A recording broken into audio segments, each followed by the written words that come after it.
Arrependimento foi o que o faraó sentiu quando viu o Egito devastado. Mas ele não se arrependeu por ter enfrentado o Deus de Israel, mas sim porque os escravos tinham ido embora. A decisão de continuar lutando contra Deus foi movida pelo orgulho e pela rebelião. Será que o poder do Deus de Israel não havia se esgotado? Em uma perseguição insana, Faraó seria novamente humilhado. Vem com a gente para conhecer os detalhes desta história. Eu sou o Matheus Diniz. E eu sou Neila Oliveira. E você está no canal Lamed, onde você estuda a Bíblia de um jeito diferenciado. E se você é novo aqui, não se esqueça de inscrever-se para participar com a gente aqui no canal. Também deixe o seu comentário, o like e compartilhe com seus amigos. E agora sim, vamos para o vídeo.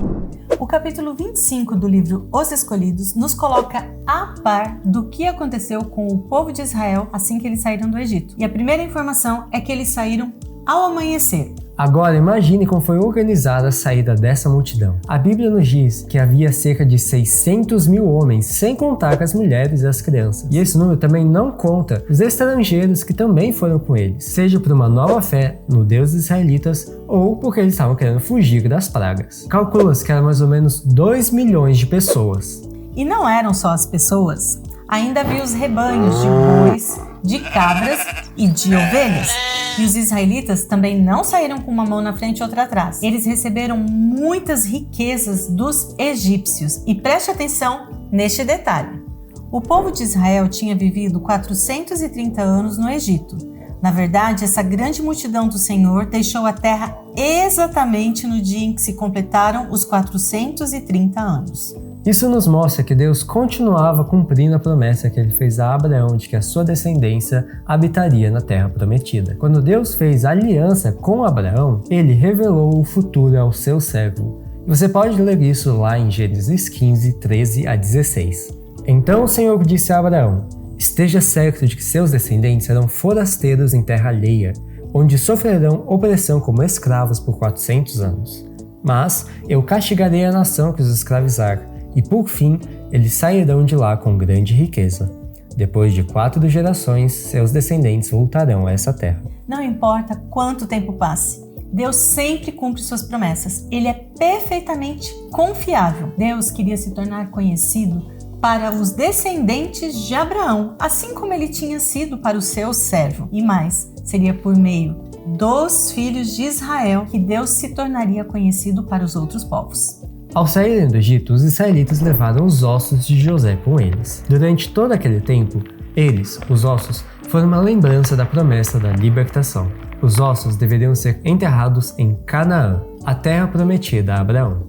Os israelitas tinham grande expectativa com essa viagem, mas logo eles ficaram cansados, desanimados. Deus teve paciência com eles, pois sabia que eles precisariam de tempo para desenvolver esse relacionamento, essa confiança nele e também para desenvolver a autoestima como povo. Deus mostrou que estava com eles, primeiro por meio de uma coluna de nuvem, que durante o dia fazia sombra, os protegia e os guiava. E à noite, essa coluna se transformava em fogo para aquecê-los e também iluminar o acampamento. Deus orientou Moisés que eles deveriam se desviar de um penhasco e acampar perto do Mar Vermelho. Aquilo não fez muito sentido, ainda mais quando eles descobriram que o faraó estava vindo à caça deles. A ordem foi que eles confiassem. Deus sabia exatamente o que ele estava fazendo. Enquanto isso, lá no Egito, a conversa entre o faraó e seus conselheiros era a seguinte: como nós fomos idiotas! O que nós fizemos? Deixamos ir o povo agora que a gente mais precisava deles como escravos para reconstruírem a nação? Que Deus que nada! Tudo isso que nos sobreveio, com certeza foi consequência de causas naturais. A natureza devia estar em desequilíbrio. Não, nós precisamos ir atrás deles e trazê-los de volta. A informação que tinha chegado até eles era de que o povo estava perdido no deserto. Então eles seriam uma presa fácil. Então o plano foi idealizado. Veja só. O próprio rei, acompanhado por grandes homens de seu reino, liderou o exército atacante. Os egípcios temiam que sua submissão forçada ao Deus de Israel tivesse provocado o ridículo diante de outras nações. Se conseguissem sair com grande demonstração de poder que trouxessem de volta os fugitivos, salvariam sua reputação e recuperariam os serviços e seus escravos. Quando o povo de Israel viu que o exército egípcio estava vindo, eles ficaram apavorados. Não havia saída para eles. À frente estava o mar, à volta o penhasco rochoso e atrás o exército. Não havia qualquer possibilidade humana de livramento. Então o que eles fizeram? Foram reclamar com Moisés. O que era isso? Uma armadilha? Não teria sido muito melhor que eles permanecessem no Egito, vivos como escravos, do que morrer de uma forma trágica daquela? Calmamente, Moisés respondeu o que está no texto-chave. Não tenham medo, apenas permaneçam firmes e vejam como o Senhor os resgatará neste dia. Vocês nunca mais verão os egípcios que estão vendo hoje. O próprio Senhor lutará por vocês. Fiquem calmos. Ao invés de confiar no que Moisés estava dizendo, o povo ficou fora de controle. Eles começaram a reclamar e se lamentar. E o pior, eles chegaram até a duvidar da presença de Deus. Eles começaram a pensar que aquela nuvem talvez fosse um sinal de desgraça e não um sinal do cuidado e proteção divino. Então, enquanto o povo estava em confusão e o exército egípcio estava se aproximando, veja só o que aconteceu. A coluna de nuvem se ergueu majestosamente para o céu, passou sobre os israelitas e desceu para ficar entre eles e o exército do rei. Os egípcios não puderam mais ver o acampamento dos hebreus e foram forçados a parar. Ao se aproximar das trevas da noite, a coluna de nuvem se tornou em uma grande luz para os hebreus, clareando todo o acampamento. Esse sinal trouxe esperança ao coração dos israelitas. Deus ordenou que eles avançassem. Moisés deveria erguer a sua vara, que não era mágica, estendê-la sobre o mar, e nisso as águas se dividiram, formando duas grandes muralhas, e o povo então atravessou em terra seca. Imaginem, 2 milhões de pessoas atravessando o mar, e a coluna de fogo iluminava o caminho para que eles andassem em segurança. De madrugada, quando o exército egípcio percebeu o que estava acontecendo, eles decidiram se levantar e seguir o mesmo caminho. Mas Deus enviou trovões e relâmpagos que os confundiu. Quando eles tentaram voltar para a praia, Moisés mais uma vez estendeu a vara sobre o mar e as águas se fecharam, submergindo os egípcios. Ao amanhecer, os israelitas viram o que havia acontecido com o exército inimigo e eles voltaram o coração para Deus, e assim eles confiaram nele e o louvaram. O Espírito de Deus repousou sobre Moisés e ele dirigiu o povo em um cântico triunfante de gratidão, o primeiro e um dos mais sublimes que a humanidade já conheceu. Sabe de uma coisa impressionante? É desse cântico que João fala lá no livro de Apocalipse, que os salvos cantarão. Você pode ler ele em Apocalipse 15, 2 e 3. A aventura do povo de Israel e as descobertas do relacionamento com Deus estão só começando.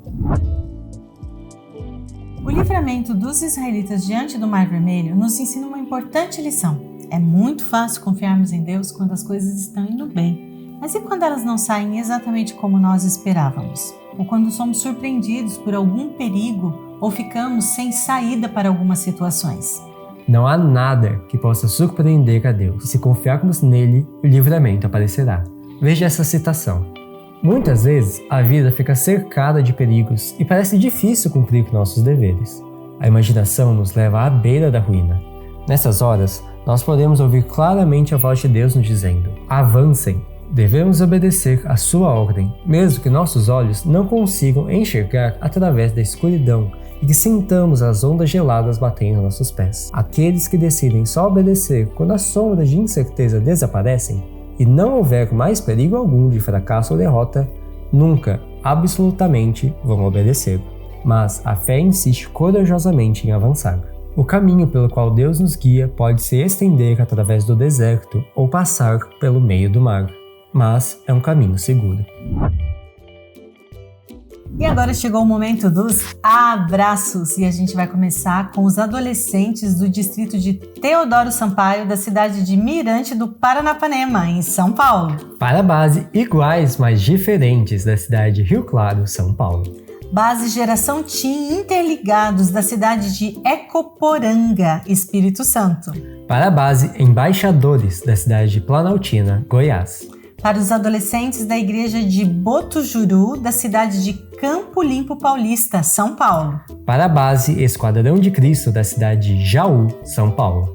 para os adolescentes da cidade de Leme, em São Paulo. E é isso aí! Se você gostou desse vídeo, não se esqueça de compartilhar com seus amigos, deixar o seu like e comentário e se inscrever para não perder os próximos vídeos acompanhando essa história surpreendente que estamos estudando. E eu vejo você no próximo vídeo. Tchau!